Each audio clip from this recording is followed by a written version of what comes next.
कौन है आप लोग? क्या हो रहा है ये? अरे ये जगह हमने पूरे 1,07,00,000 में खरीद ली है। ये कैसे हो सकता है? नवाब साहब ने हवेली बेच दी? अरे कम से कम हमें इत्तला तो कर देते। हाँ, हमें भी नहीं कहा। हम सबको नहीं कहा। कह दो कि ये झूठ है, झूठ है। ये काटता तो नहीं है? लग रहा है। बिल्लू तुम चुप रहो। और नवाब को तो हम देखते हैं, बिना किसी नोटिस के, बिना किसी मैसेज के कैसे हवेली बेच सकते हैं। हम क्या करेंगे यहाँ पे? आप संतू तुम फोन लगाओ, नवाब साहब को बात करते हैं उनसे। जी मैडम। हम लगाएं क्या फोन? वो लगा रही हैं। हाँ हाँ हाँ। पुष्पा जी,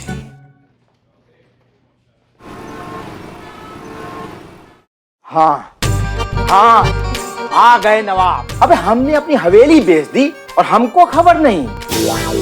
कौन है वो कमजस जो ये कह रहा है कि मैंने अपनी हवेली बेच दी? आपका कहने का मतलब है कि आपने हवेली नहीं बेची? अरे कमाल बात करती हैं आप। अरे हम क्यों बेचेंगे? इस हवेली को हमारी बेगम बहुत पसंद करती थी और बड़ी सुंदर सुंदर यादें जुड़ी हैं इससे, और कुछ बननी है। नवाब साहब एक मिनट, आप लोग प्लीज यहाँ आइए। आइए। आपने इन्हें हवेली नहीं बेची? अरे हरगिज नहीं। अरे पहली बार जिंदगी में हम इनकी सूरत देख रहे हैं। आपने इनसे हवेली खरीदी थी? बिल्कुल नहीं, इन्हें तो मैं पहली बार देख रही हूँ। एक मिनट। ये खड़े हैं हवेली के मालिक और ये खड़े हैं हवेली के खरीदार। आपने इनको हवेली नहीं बेची, आपने इनसे हवेली नहीं खरीदी, लेकिन हवेली बिक चुकी है। ये क्या चल रहा है हमको समझ में नहीं आ रहा है। आपने हवेली किससे खरीदी? हवेली के मालिक से। अरे पुष्पा जी, अरे वो मैं हूँ। नहीं, हम हैं 1,07,00,000 देके। किसको? हवेली के मालिक को। अरे कितनी बार बोलूं कि हवेली का मालिक मैं हूँ। मेरा बिल्ली निवास, मेरा बिल्ली निवास। चुप कर। पुष्पा जी, यहाँ हमारी खानदानी हवेली जो है फिसली जा रही है और इसको जो है ना अपनी ही पड़ी हुई है। मैडम, आपके पास कोई सबूत, कोई प्रूफ है कि आपने हवेली खरीदा है? हाँ बिल्कुल है। ये लीजिए पेपर्स, इसमें साफ साफ लिखा है कि हवेली के नए मालिक हम हैं।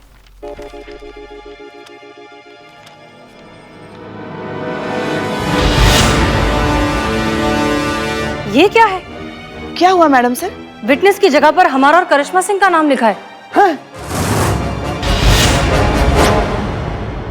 क्या? हमारा? ये क्या कह रही हैं आप? जी देखिए, हूबहू सिग्नेचर भी बिल्कुल हमारे जैसे हैं। पता नहीं कौन है उसकी मैया की सासू मैया ये। ओहो, अब समझा। ये आप चालबाजी कर रही हैं। ये फर्जी खरीदारों को खड़ा करके आप हमारी हवेली को हड़पना चाहती हैं। ये नहीं होने देंगे हम। नवाब साहब, ये आप क्या बोल रहे हैं? ऐसा कुछ नहीं है। ऐसा ही है, आप लोग हमारी हवेली को हड़पना चाहती हैं। ये हवेली हमारी है। कुछ बोलोगे भी कि सारी बातें मैं ही करूं? हाँ मेरी राय में तो मेरा बिल्ली निवास, मेरा बिल्ली निवास। अब चुप करो बिल्लू। हम ईंट से ईंट बजा देंगे, लेकिन हवेली की ईंट नहीं हिलने देंगे। अरे कानून हम भी जानते हैं। आपके खिलाफ हम कंप्लेंट करेंगे और आप सबको ना हम कोर्ट में घसीट के लाएंगे। किसी एक को भी नहीं छोड़ेंगे। और एक बार और सुन लीजिए, ये हवेली तो रहेगी लेकिन थाना नहीं रहेगा।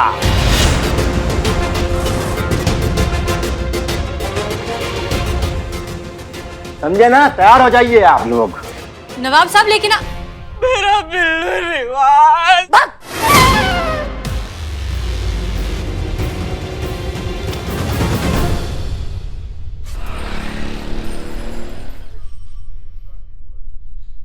समझाया था ना, इस केस के पचड़े में मत पड़िए। अरे इस केस का तो कुछ नहीं हुआ, लेकिन इस केस के पीछे जो भी पड़ा सस्पेंड हो गया। ये केस ही नहीं लिया, इस केस को इतना पर्सनली ले लिया कि आप लोगों के ऊपर एफआईआर दर्ज होने वाली है। मेरा बिल्ली निवास, मेरा बिल्ली निवास। लेकिन सर, ये बात आप भी अच्छे से जानते हैं कि ये सब हमारे खिलाफ एक साजिश है। बात आप लोगों के गुनाहगार या बेकसूर होने की नहीं है, बात इस थाने की मान सम्मान की है, बात है इस थाने की प्रतिष्ठा की, जिसे आप लोगों ने इतनी मेहनत और मशक्कत से हासिल किया था। लोग इस थाने पर भरोसा करने लगे थे, विश्वास करने लगे थे, आप लोगों की ओर इंसाफ के लिए देखने लगे थे। लेकिन इस बवाल के बाद आप लोग सस्पेंड हो जाएंगे। क्या इज्जत रह जाएगी इस थाने की और आप लोगों की?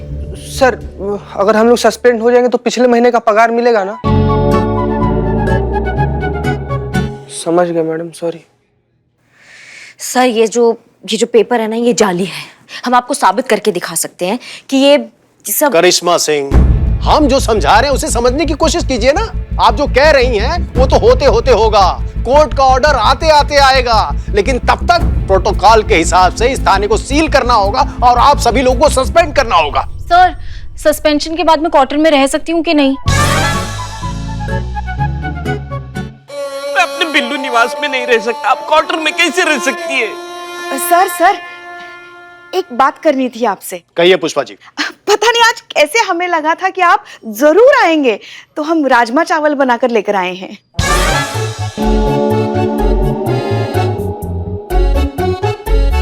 पुष्पा जी, आज हम बहुत गुस्से में हैं। ओहो, तो मतलब आपका मन नहीं है आज राजमा चावल खाने का?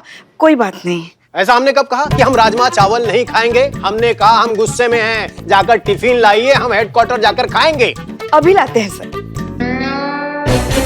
जानते हैं आप लोग, हमें इस थाने से बहुत लगाव है। कायदे से तो इस थाने से लगाव नहीं होना चाहिए, लेकिन आप लोगों ने मुझे इतना अच्छा बना के खिलाया, इस वजह से हमें। पुष्पा जी। हाँ आए सर, आए सर। आप लोगों को 48 घंटे का समय दे रहे हैं। 48 घंटे में इस केस को सॉल्व कीजिए, उस ठग को गिरफ्तार कीजिए और इस केस को साफ कीजिए, या तो फिर इस थाने को अपने आंखों के सामने बंद होते देखिए, या फिर अपने सस्पेंशन के लिए तैयार रहिए।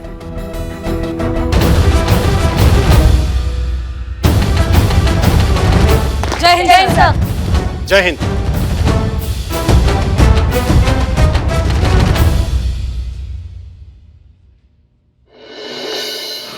अम्मा हद होती दीदा दिलेरी की, थाना बेच डाला मतलब? मैया कसम, वो ठग हमारे हाथ में आ गया ना, उसको ऐसा निचोड़ के बाहर सुखा देंगे ना कि हमारा नाम भी करिश्मा सिंह है। चाय।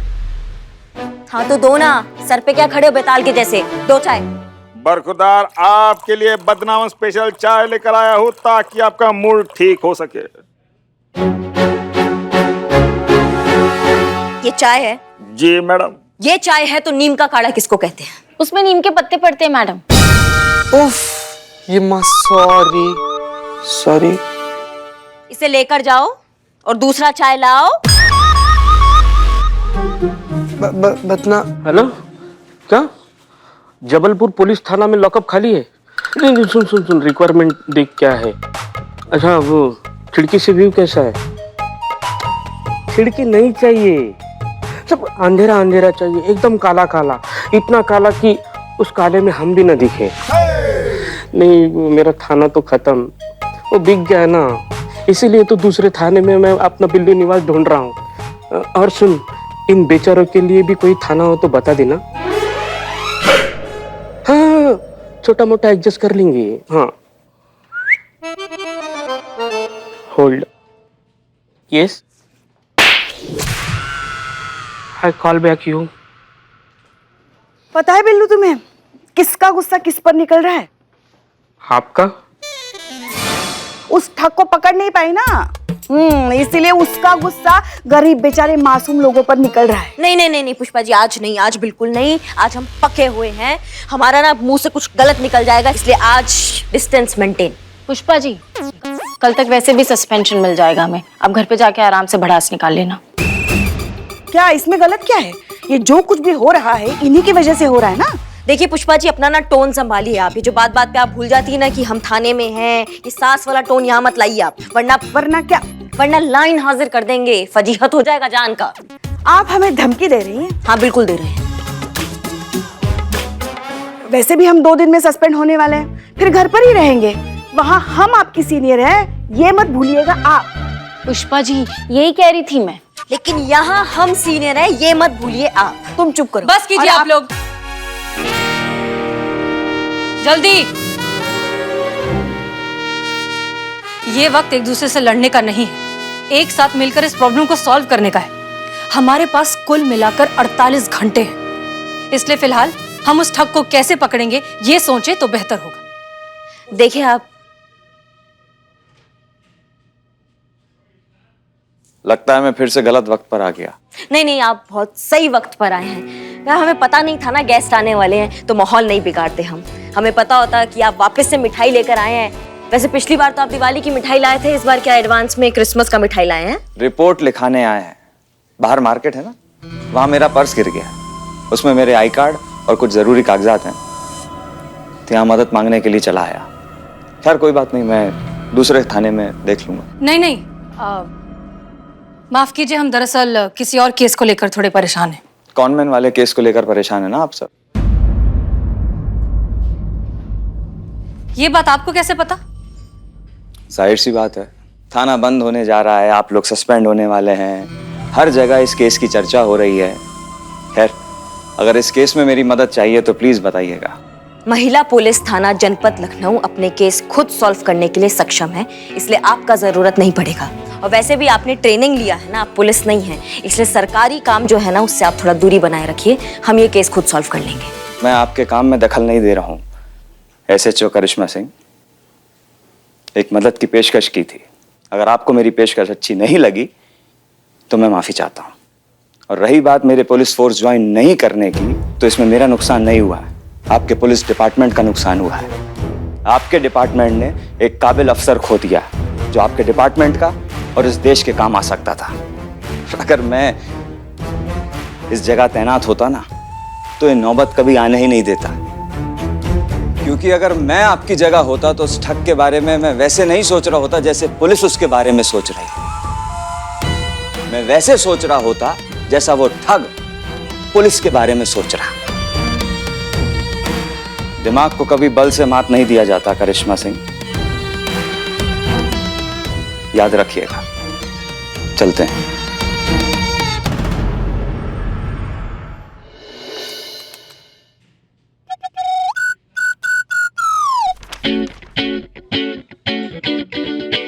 क्या लग रहा है संतोष जी, किस उधेड़-बुन में उलझे हुई है मैडम सर? प्लानिंग चल रही है चीती। कैसी प्लानिंग? कैसा राक्षस आदमी।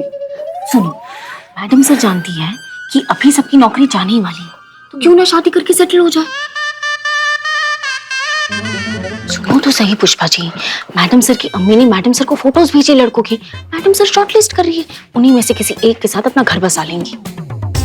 संतोष जी, वह क्या दूर की कौड़ी है आप, मतलब क्या मस्त आइडिया पता चला आपको। आप ऐसा काहे नहीं सोचती हैं? कोई अच्छा लड़का मिले तो ना चीते। पानी पिल्लू जी। जहर। दंत राक्षस, ज्यादा ना मुंह मत फाड़ो, हमारा तो खाली नौकरी जाएगा, तुम्हारा तो आसियाना उजड़ने वाला है बाबू। ले ले, ले। मेरा बिल्कुल निवास, मेरा घर, मेरा आशियाना। हो गया आप लोगों का? करिश्मा जी कहाँ है? वो रिकॉर्ड रूम में है। अच्छा, बुलाइए उन्हें और चलिए जरा चाय पी कर आते हैं। चाय? जी आइए आइए।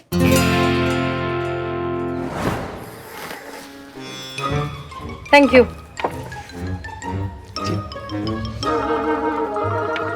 पुष्पा जी, कितना टाइम बचा है? तकरीबन 40 घंटे। अब हमें जो कुछ भी करना है इन्हीं 40 घंटों में करना पड़ेगा मैडम सर। वैसे तो हम इस बात का जवाब जानते हैं, फिर भी आप सबसे एक बार पूछना चाहते हैं, क्या आप लोग हैं हमारे साथ? Yes madam sir. ग्रेट, तो ठीक है, फिर हम जैसा कहते हैं वैसा कीजिए। करिश्मा सिंह, आपका काम होगा शहर में जितने भी मेडिकल स्टोर्स हैं वहां पर वो दवाई पहुंचनी चाहिए जो हमें डॉक्टर विकास ने बताई, ताकि हमारा टारगेट जब भी अपनी एंजाइटी के लिए दवाई लेने मेडिकल स्टोर पर जाए तो उसे हमारी दवाई मिलनी चाहिए। क्लियर? मैडम सर, मेरी नजरों में आपके लिए इज्जत और भी बढ़ गई है। क्यों? क्योंकि आप इतनी अच्छी हैं। कौन मैन को पहले दवा देकर उसकी बीमारी ठीक करेंगी, जब वो ठीक हो जाएगा उसके बाद उसे पकड़ेंगी। मेरा सवाल ये है कि हम डायरेक्ट उसे दवा देकर उसे ठीक क्यों नहीं कर देते हैं?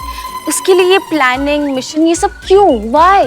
उफ, ये मासूमियत। संतोष जी, आप हर चीज में पॉजिटिविटी ढूंढ लेती है ना। चुप करो। और तुम जड़ बुद्धि, हम दवाई देकर उस ठग का इलाज नहीं कर रहे हैं, बल्कि उसे पकड़ने की कोशिश कर रहे हैं। मैडम सर, आप बताइए आपका प्लान क्या है? Thank you Pushpa ji. Karishma Singh, yes madam. आप अपने सारे नेटवर्क्स एक्टिवेट कीजिए एंड मेक श्योर कि अगले 40 घंटों तक सिर्फ और सिर्फ हमारी दवाई हर मेडिकल स्टोर पर मिलनी चाहिए। हम दवाई का नाम आपको मैसेज कर रहे हैं। तो मैडम सर उससे क्या होगा? आप करिए तो, भरोसा रखिए, हम आपको बाद में बताएंगे। जय।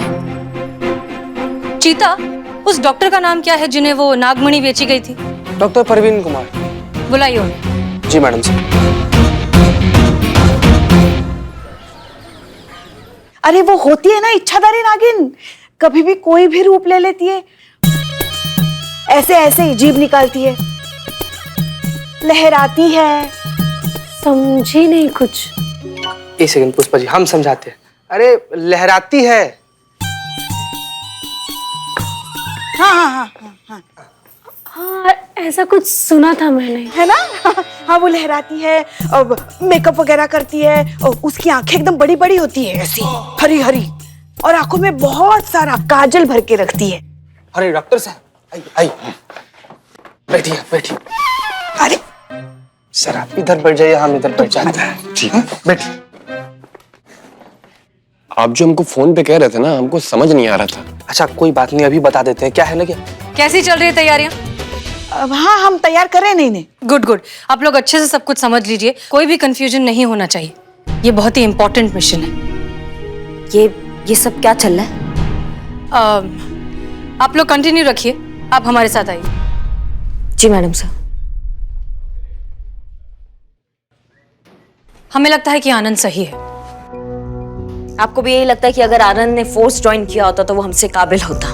नहीं, बात यहाँ काबिलियत या नाकाबिलियत की नहीं है, बात सही होने की है। और इस मामले में आनंद सही है कि हम उस शातिर ठग की तरह सोचने में एक कदम कहीं पीछे रह गए।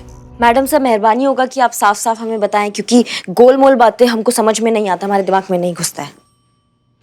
कुछ सोचा है हमने, उस पर काफी रिसर्च भी की और एक डॉक्टर से बात भी की है।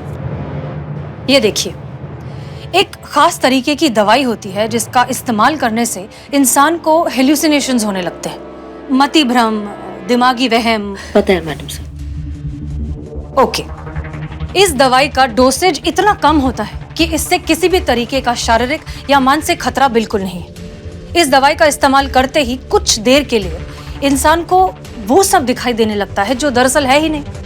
असलियत और भ्रम के बीच का फासला खत्म होने लगता है। और हमें अपने शातिर ठग के साथ यही करना है, असलियत और भ्रम का ऐसा भंवर तैयार करना है जिसमें वो उलझ कर रह जाए। वो कैसे मैडम सर? हमारे टारगेट की परेशानी क्या है? ये कि जब उसके एंजाइटी इश्यूज, उसकी बेचैनी जरूरत से ज्यादा बढ़ जाती है तो वो उसे कंट्रोल नहीं कर पाता बिना दवाई के। और दवाई उसे कहाँ मिलेगी? मेडिकल स्टोर पर। हमें बस इतना करना है कि हमारे आसपास के जितने भी मेडिकल स्टोर्स हैं वहां पर एंजाइटी की दवाई की जगह वो दवाई पहुंचानी है जिसके बारे में अभी हमने आपको बताया। उससे अच्छा ये नहीं होगा मैडम सर कि उस मेडिकल स्टोर पे हम निगरानी रख ले और अगर ऐसा कोई दवाई लेने कोई आए तो उसको वहीं धर ले? क्या है ना करिश्मा सिंह, हमारे पहले प्लान की कामयाबी की वजह से अब वो खुद दवाई लेने वहां आएगा नहीं, वो जरूर किसी और को भेजेगा। तो अब हम उसे कैसे पकड़ेंगे? तजुर्बा कहता है हमारा कि जरूरत से ज्यादा होशियार आदमी जरूरत से ज्यादा डरा हुआ भी होता है। उसे हर पल ये डर लगा रहता है कि कहीं उसकी कोई एक लापरवाही उसे लेना डूबे। हमारा ठग भी कोई अपवाद नहीं है, हम उसकी इसी कमजोरी का फायदा उठाएंगे। अब हम उसके डर को हथियार बनाकर उसे पकड़ेंगे और इस काम में हमारी मदद करेगा ताजी खबरों का इकलौता अड्डा, आपका अपना सनी चड्डा।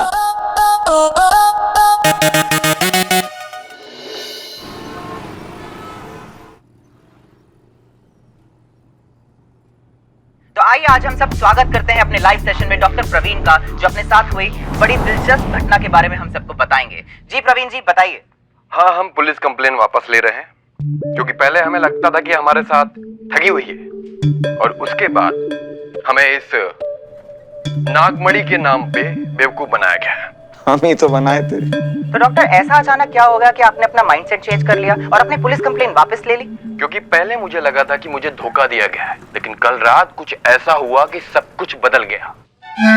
मैडम सर जितना कुछ बोल रहे हैं ना सब हम सिखाए हैं, अपने पर्सनली बैठा के A to Z सब सिखाए हैं। ऐसा क्या हुआ कल रात को? कल इस मणि से सफेद रंग की रोशनी निकली और हिम्मत करके जब हम आगे गए तो देखा। क्या देखा? नागिन, खूबसूरत नागिन निकली इस नागमणि से। पहले तो हमें अपनी आंखों पे भरोसा नहीं हुआ। हमको ऐसा लगा कि हम अपने दोनों आंखों से सपना देख रहे हैं, लेकिन वो सच में थी हमारे सामने साक्षात। संतोष जी, ये प्लान सक्सेस होगा ना? मेरा बिल्लू निवास बच जाएगा ना? चिंता मत कीजिए बिल्लू जी, आप तो फुटपाथ पे भी रह सकते हैं ना। लेकिन एक शर्त थी उसकी, जिसके पास वो नागमणि होगी वो उसे डस लेगी और मार देगी। यही नागलोक का सिद्धांत है। जिस किसी के पास वो नागमणि होती है, नागिन की आंखों में उसकी तस्वीर आ जाती है, और जब तक नागिन डस कर उसकी जान न ले ले, तब तक उसका बदला पूरा नहीं होता। बकवास कर रहा है, चांस ही नहीं है, हो ही नहीं सकता ऐसा। तो ये सब सुन के आपको डर नहीं लगा डॉक्टर? डर लगा ना, बिल्कुल लगा, लेकिन हम भी बहुत समझदार आदमी हैं। हमने इंटरनेट की सहायता ली और पूछा नागिन के प्रकोप से कैसे बचे। तो हमको पता चला कि जब तक नागमणि हमारे साथ है, नागिन भी कुछ नहीं कर सकती हमारा। लेकिन जैसे ही वो नागमणि हमारे पास से जाएगी, वो नागिन हमको ढूंढ के मार देगी। ये वाला लाइन भी हमें सिखाया था मैडम। आप जानते हैं ना कि आप क्या कह रहे हैं? This is 2020। आजकल तो लोग इन बातों पे मजाक बनाना भी आउटडेटेड समझते हैं, और हमारी जनता का भी स्मार्ट है, पढ़ी लिखी है। आई डोंट थिंक कि वो इन सब बातों को एक्सेप्ट करेगी या डाइजेस्ट कर पाएगी। नागिन, नागमणि, बदला, आई मीन कौन विश्वास करेगा इन सब बातों का? देखिए, हम भी एक डॉक्टर हैं और अंधविश्वास को कभी बढ़ावा नहीं देंगे। अब आपको मानना है मानिए, नहीं मानना है मत मानिए। पर डॉक्टर, आपको इस पॉइंट को प्रूव करने के लिए कुछ सबूत है भी या नहीं? सबूत है ना, आज रात वो हमसे मिलने आ रही है। किसने तुम्हारी बीन बजा दी जो तुमसे मिलने आ रही है? तो हम तो कहते हैं कि आप अपने रिपोर्टर दोस्तों को भी बोल दीजिए, तो वो आ जाएंगे और सारा सच का सच और झूठ का झूठ सामने आ जाएगा। तो हमारी जनता को आपके सबूत का बेसब्री से इंतजार रहेगा। मैडम सर, आपको लगता है ये ठगी इस तरीके के झांसे में आ जाएगा? आप ही तो कह रहे थे वो बहुत चालाक है, वो बहुत शातिर है, तो उसको ये चालाकी समझ में नहीं आएगा? वो झांसे में जरूर आएगा, क्योंकि हम उसके साथ वही कर रहे हैं जो वो लोगों के साथ करता आया है, नामुमकिन को मुमकिन बनाने का कर्तव्य। याद है क्या कहा था हमने? जितना ज्यादा होशियार उतना ज्यादा डरपोक। उसका डर उसे यहाँ खींच कर लेके आएगा, और अगर वो नहीं भी डरे तब भी क्यूरियोसिटी उसे यहाँ लेकर आएगी। पक्का? पक्का।